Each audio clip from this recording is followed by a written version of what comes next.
Welcome, beautiful human being, to Queendom Sensible, the podcast where we honor the power within sensitivity in different areas of life.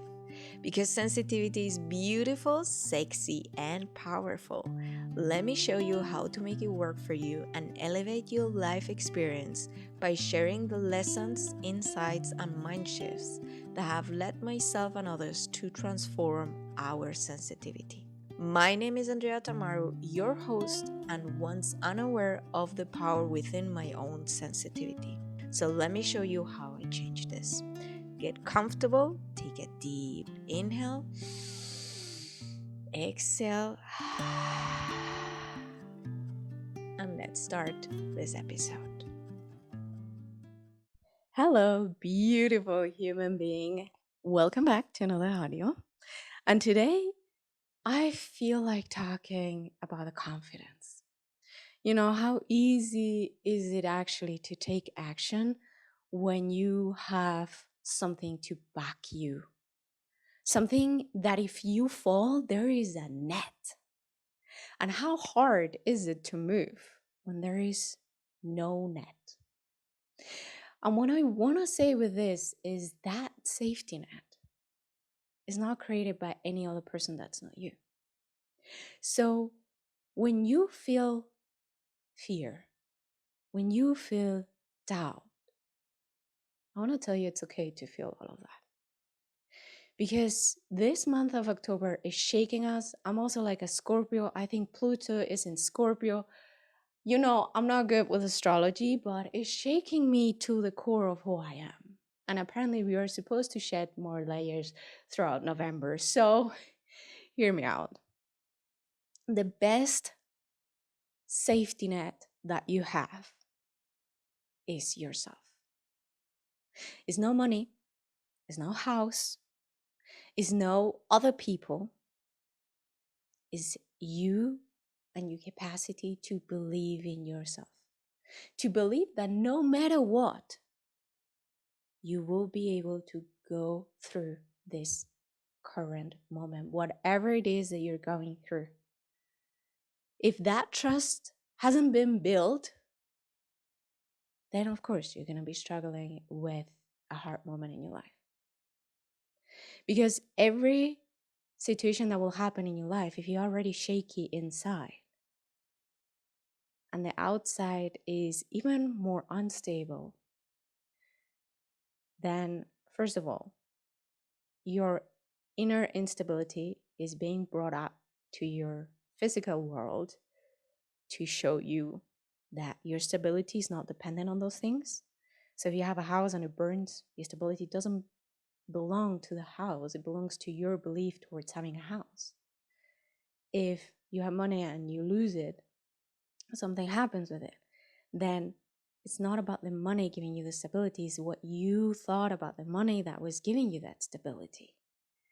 If you lose a loved one, whether because they pass to the other side, because you break up a relationship, because they decide to disappear, move to another country, I don't care what it is, but that loving person just vanishes from your life. And your stability starts to wobble. It's not because of them being there, it's because of the connection that you had about yourself, or the belief you had about yourself, because that person was in your life. So everything that gives us stability outside of us is based on the story that we have told ourselves that is. So when that goes away, it's the moment for you to create inner stability from inside. And the way, if you think about manifestation, how it works, if you have ever heard about it, is in a way, and the way I understand it, is energetically be a match for your dreams. Vibrate in the frequency long enough that the universe has no other choice than to bring it to you. Because as you vibrate in that frequency of already having what you desire, you become a magnet for that situation to come to you. And the most amazing thing about this is that we all have experienced this before, whether you are aware of it or you're not aware of it. whether you did it consciously or unconsciously. But what I can assure you is you will never know where that opportunity is going to come from. And this is the most important piece, that if our mind is set to a goal, to a very fixed goal in a very fixed way, you are blocking every other road that will be easier, that will be more flow into your life to get that thing that you desire into your current experience. And because our mind is very focused and it's very limited and it's very stuck to one path, it's not able to see the others. But because it's not able to see the others, our energy is also not open to receive and to find the other paths. So what happens is our energy is closed, or our energy is fixed. And when it's fixed, the universe can throw you 1,000 balls of, hey, this is what you wanted, here we go, I'm throwing you one ball. But it seems like you're not seeing that ball being thrown at you. You're not receiving it. Like there is a wall between you and that ball reaching you, like an invisible wall, where probably it's not even invisible because you're not even seeing it. So it's like a brick wall where the universe is throwing you things. Hey, I have this for you and I have this for you. And you're like, oh, I don't get it. The universe doesn't love me. Oh my God, I'm not able to XYZ. And it's not that. It's your energy is not open. So if your energy is not open, that wall is going to prevent the opportunities to come to you. Opportunities that your mind cannot even understand how they come to be. That's the magic. It feels magic. But actually, it's just internal work of I decide to open myself up to see the situation in a different way. I open myself up to receive in different ways. And suddenly, you will see things you have never seen before. Even just being here, listening to this audio and listening to this affirmation, you can ask yourself and pray or whatever feels right to you. Because honestly, I'm not a fan of affirmations, of repeating, you know, um, I'm rich, I'm rich, I'm rich. And like, I don't feel that way. It's like, no, that doesn't work for me. But when I have a challenge in my life and I ask my spiritual guides, please give me another vision of this situation. Let me see this situation with a different perspective that brings me closer to my desired life or goal. But in order to be able to ask that, you gotta be willing to hear all of what it has to bring. So you gotta be courageous, you gotta be open, and you gotta be willing to listen. Because the moment you ask that question, if you're really open, true from the heart of your soul, and you let go of when you're supposed to receive the answer, how you're supposed to receive the answer. So letting go the control of your mind, that's actually putting so much pressure on you, like a pressure that is making you not enjoy things in life, things that you will enjoy. You don't enjoy them anymore because that pressure is there. You are the one who created it. Well, your mind, and your mind belongs to you, and your mind listens to you the same as you listen to your mind. So you will have the key in your hands to say, okay, I'm going to liberate myself from that pressure. It's not needed. Why? Obviously, there is always a why that's unconscious. And that's why I dive in with my clients on the one-on-one sessions. So up for opening your energy, your path, your mind to a different way of seeing the situation, but also open your energy for other things to come to you, what you really, really want. Because what you think you want and what you really want tend to be two different things. For example, I had a conversation with someone a few days back, and he was supposed to reply to me, but he was not replying. And my body was so much on tension. Like my jaw was clenching so much that my entire face was hurting. I was like, oh my God, why am I so stressed? Because I was stressed. And I thought I wanted a yes or a no from that person. When I dig deeper, I actually didn't need the yes or no. I just needed an answer that will bring me clarity.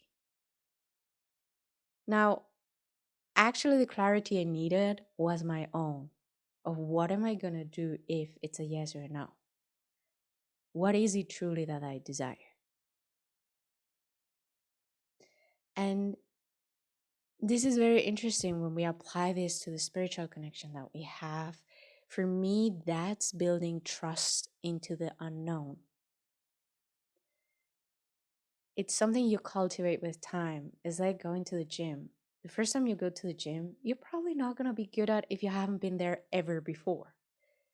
But the more you go, the more you will learn about it and the better you will get at doing the exercises. And not just that, what will happen is your body will get stronger, your body will get toned, and you will see the results of your actions. But there is a space between doing your action and the result in the physical world. And when we are energetically open, that time shortens. Going back to the story with this guy, I was wanting the answer and I saw I was stressed. I looked into myself. And when I realized what actually the problem was, I let go. My entire body relaxed, my jaw stopped clenching, and 2 hours later, I got an email from the person. I could have shortened that time before if I had sit down with me earlier.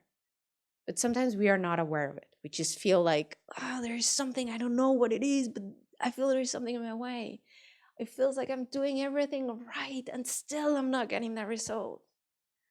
Well, usually it tends to be that deeper reason and that energetic closed up that does that to you and to everyone else, honestly. I've had that myself so many times with so many different things. So I feel you. But I also want to tell you that you're the one who has the key to decide to sit down and look at yourself. Because nobody else can do that for you. And I say that in my processes, I can guide you to find your truth, but your truth is yours. Even if I read energies, I cannot read your mind. Not yet, at least, and not always. Sometimes this happens when I'm with my mind blank and I'm next to a friend and suddenly I say something and he's like, oh, I felt the same. Yes, there is a certain type of telepathy I have, but not on that level where I can read everything that you think. Forget about that. I cannot do that yet. Maybe in the future. I don't know. But still, even if I don't know that, I feel when your energy is saying the truth and when your energy is not saying the truth. And that's why I can guide people to unlock themselves. Because the energy is what I follow. I might not have the answer. And you might not have the answer either. But I'm willing to explore that with you. Which is also one of the reasons why I create this space. So that you can explore yourself through my words. Because that exploration, that lesson that you will extract from thinking about you, is something that you take forever with you. When I say forever, once something in your mind makes click, that's a treasure from your soul. And it's not even physical. And the thing is, it lasts forever. It's not like a piece of clothes that eventually it gets torn and you have to throw it away. No, no, no, no, no. You keep this forever in your soul, in your heart, in your memory, in your energy. It's not like using a tool and that's it. No, you're going for the big thing, the big aha. And with big, I don't mean like sometimes we believe big ahas lead to big change. Sometimes these small ahas can get you farther than the bigger ahas because the smaller ones are as important as the big ones. So it's not about big or small. The size doesn't matter, at least for me. It's about doing the work. It's about being courageous enough to say, okay, I know I have a difficulty here. Let's face it. Because right now, we are being called to do that.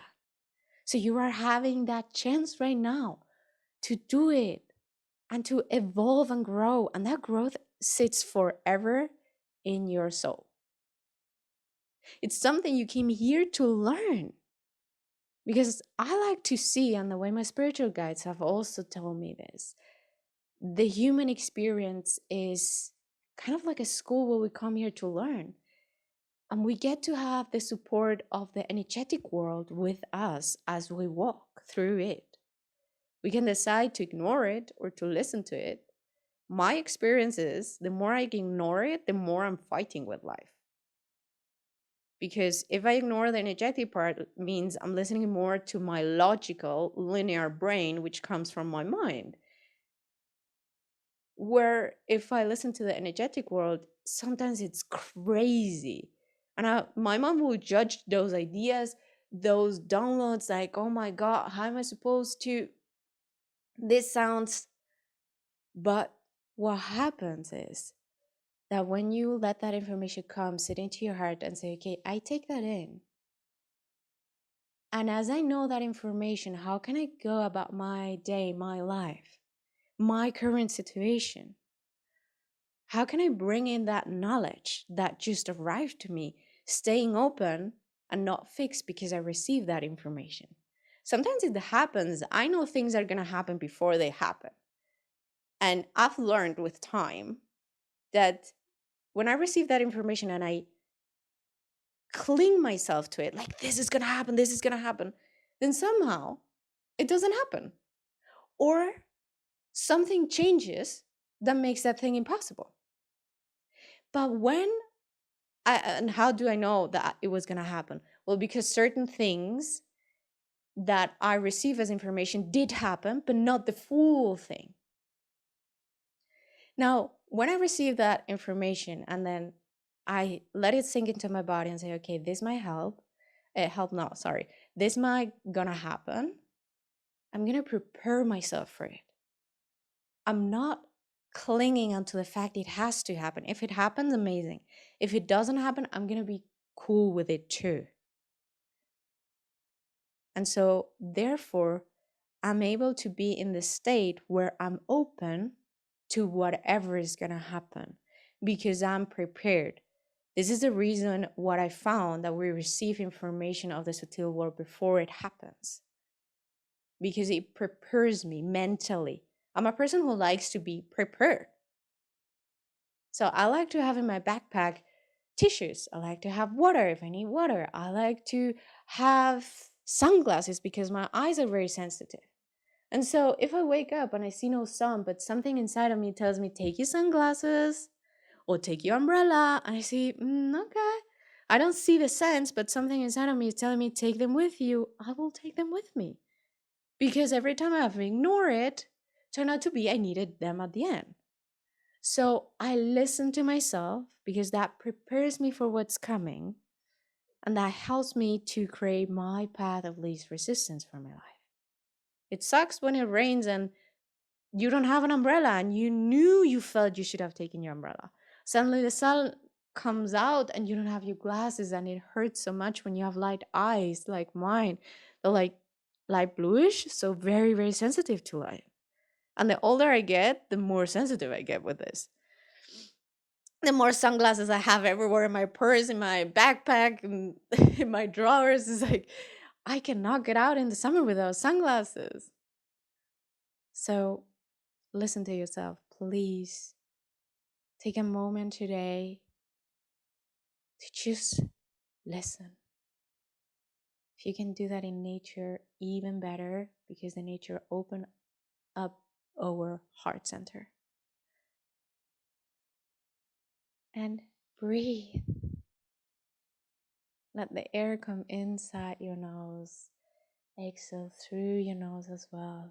Feel that loving action we take so many times in a minute, in an hour, in a day.